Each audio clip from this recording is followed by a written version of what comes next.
Karl Pilkington. Steve's a bit quiet, he's got a bit of a sore throat. Oh, a bit of a sore throat. Murder. All week. It's been murder, Rick. We couldn't work all this week, I've been because, off sick. Steve's been in Bristol. Karl, you're not impressed?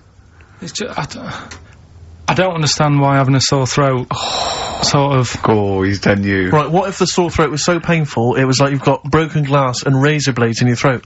You can hear now that I'm not even speaking from down in the throat, I'm speaking from the very top of it like that, so it sounds a bit weird. But you're right. What? Your hands are alright, aren't they?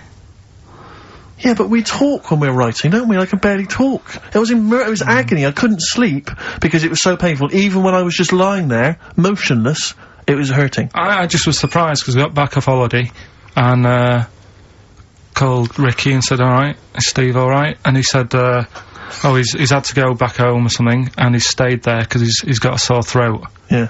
I didn't understand why you can't, like, just go home. I mean, how old are you? What? I don't understand why you've got to be at your mum and dad's when you're feeling a bit ill. I happened to be at my mum and dad's, now I'm talking like you, when this sore throat really kicked in. So I thought I may as well stay and get a bit of the creature comforts of home. Do you know what I pictured though when he told me? See, my parents aren't like yours, Karl. Your father would have popped down to the phone box and maybe looked to see if there were any kind of throat lozenges. Strepsils. Yeah. Whereas my mum phones at the doctor first thing she can. I'm straight down there with my dad.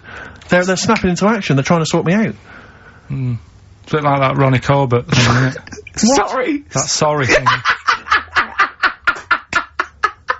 You're right, Karl. Yes, you're absolutely right. It's just like that. Oh, No, dear. it's just because You just went on holiday with your parents. Well, not with mine. No, with right. Suzanne's, and it won't be happening again. So, Well, that's we'll have more work about out that for a little you? bit later.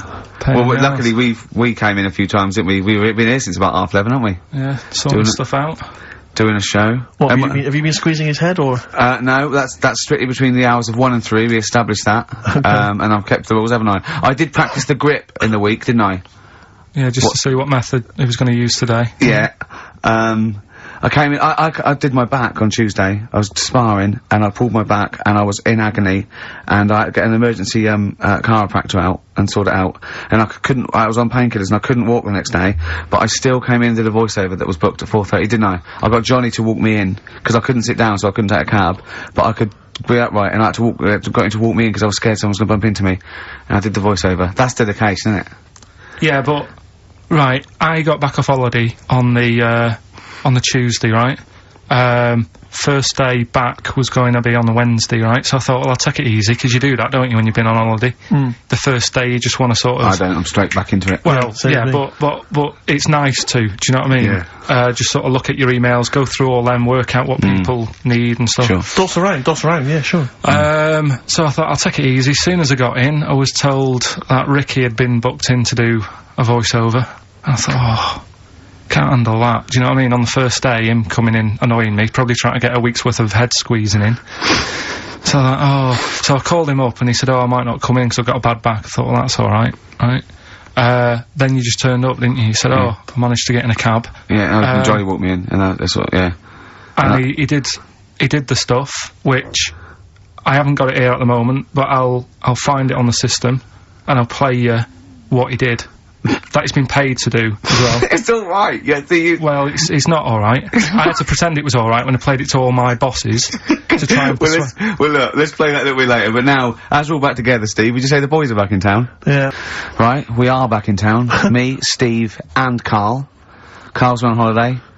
Steve's been living with his mother, because he had a sore throat, and I've been hobbling around still trying to Do you know what? keep things going. Do you know why I think I was ill? Stress. I genuinely think it was stress. I think, I'm beginning, no, I'm analysing it. What do you think of that, Karl? But I'll tell you what it is. Look, think about it though. We live in London, we got the war, the threat of terrorist activity. That's where I live, I'm alright. Next one. We got SARS. One. Yeah, but you can walk to work, I got to travel on the tube. I came in this morning, I saw a Chinaman sneeze, I was terrified. S Club 7, they've split up. I mean, I worry about those sort of people. They're young kids, they're talented guys. I mean, they say they're gonna be alright. I'm not sure Tina is. I'm not sure she's got the talent. So, there's just so many elements that stress me out. I remember you were worried about hearsay. Well, Kim Marsh is doing alright. Well, Kim's doing fine, but she got out early. Yeah. But, you know, I'm not sure the rest of them will be. You know, No. I'm just... They're quite emotional. I've got to worry about the show, I've got to be worried about this, you know. It's just me, I've never been that good when, like, anyone in the family's ill or anything. I've just got... Just because that's the way I am, do you know what I mean? If I'm ill, I don't expect people to run about. No, well, I've never been off for being ill. I mean, you were. Did a couple of Yeah, weeks but ago. that's. But hang on, I've not missed either of the shows. I'm ill today, but I'm still here. You took I seem to remember you took a show off when you were ill. Yeah. You were But whinging, I was weren't really ill. you? Right, sure. I couldn't even walk to work though. Yeah. That's what I mean. Did you go to the doctors? No, I was Oh, too right. ill to get there. Right. That's how bad I was. Did you call a doctor out? No. Right. Interesting. But it's just that, I mean, we were talking about it last night, because I was saying to Suzanne, I said, oh, Steve's, you know, he's been living at home all week. She said, oh, is he I like really the ill? way he talks about you behind your back as well. Fine. And, go on. and she said, Yeah, so what's up with him? malingering geek. And I said. said, oh, he's got a sore throat or something. She went sore throat. Oh. So, she said, well, you don't know how serious it is. Don't be, you know, don't be offhand with him tomorrow, because, you know, if he's coming in and he's still not right. Because she always sticks up for you. Yeah. Right? And she Because said, you've and anyway, got some sense. she said, and anyway, you're no good when people are ill. I said, hang on, what are you talking about? So, apparently, when we first sort of started going out, the first time she was ill, she kind of thought, she saw the real me. Because she was ill in bed and that, and I was saying, oh, get up. And, Of course you can drink alcohol with these. and I just was like, you know, you make yourself feel worse if you lie in bed. I said, come on, we need to go shopping. And she said, you go shopping. I said, no, I'm not, because I'm rubbish at shopping for food. Do you know what I mean? I'm alright at getting that night's food, but once it starts, like, you've got a plan. Sure, yeah, you're dropping the bananas, you know Yeah, what I you forget mean. all sorts of stuff. Yeah. So she said, I've got all a over the floor. well, she was like feeling hot on that. She said, I've got a temperature. So we'll come to the supermarket and not hang about in the chicken, frozen chicken section. Cool yourself down. Yeah, sure. And, it made her worse. So now she was like, do you remember that? And I was kind of like, yeah. Who's that hot woman sitting in the chicken fillets? Yeah. That's Karl's girlfriend. No, She's obviously ill again.